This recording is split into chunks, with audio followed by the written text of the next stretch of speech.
Okay, let's get some of this finally together now that I have some of the parts.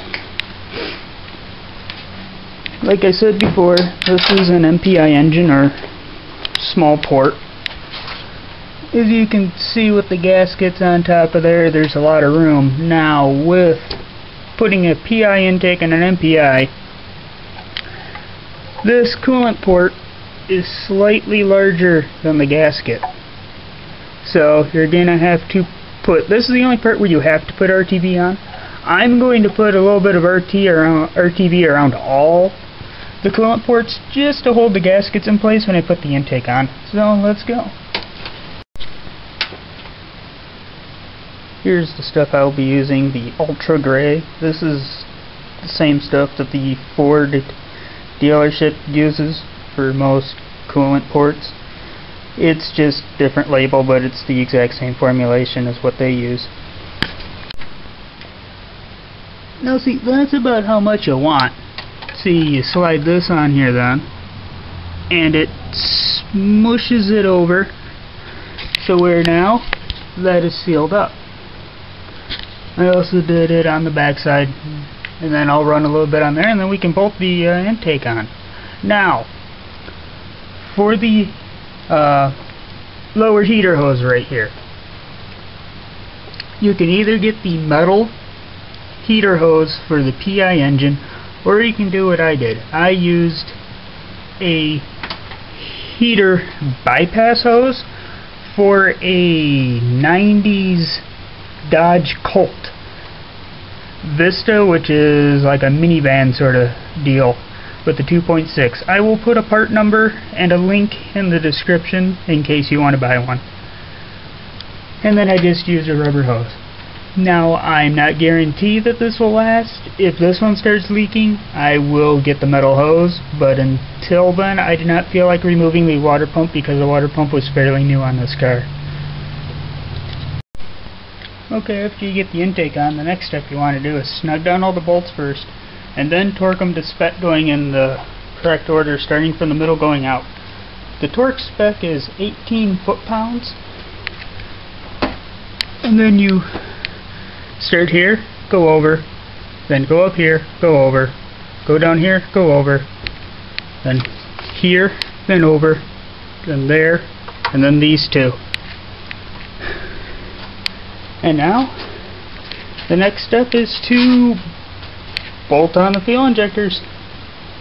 So, let's get that done. And then at this point, after getting the fuel rail bolted in, you could pretty much start throwing it together. But like I said earlier, I'm doing extra modding. I'm putting in the spacer and the plenum. So, the spacer came with an extra gasket and longer bolts, so putting this on. This just goes on right here, followed by the gasket. There is no followed by the gasket. Then the plenum. Now, some cars you might have an issue with the EGR, but as you can see on mine, the EGR seems to line right up with it, which is odd because the intake manifold actually sits higher. But hey, I'm not gonna question it. And then you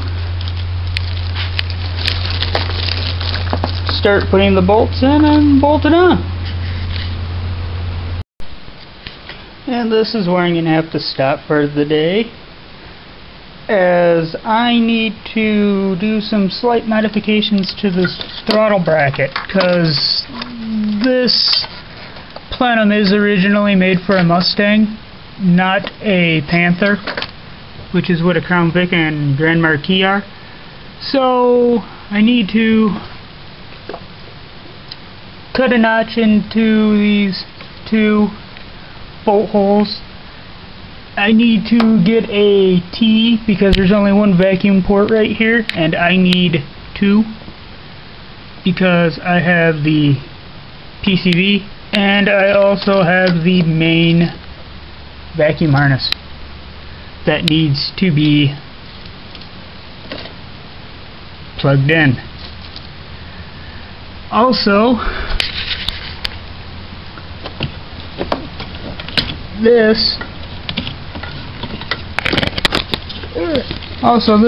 does not fit over that, so I'm going to have to get the correct size vacuum to fit over this and then plug this into that.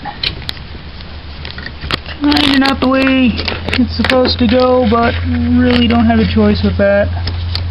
Gotta do it because, you know, this is not really a factory setup, so gonna be kinda a little cobbled in some places, but it'll still work just fine. Now, this one fits. This one fits where it's supposed to go. So that's good.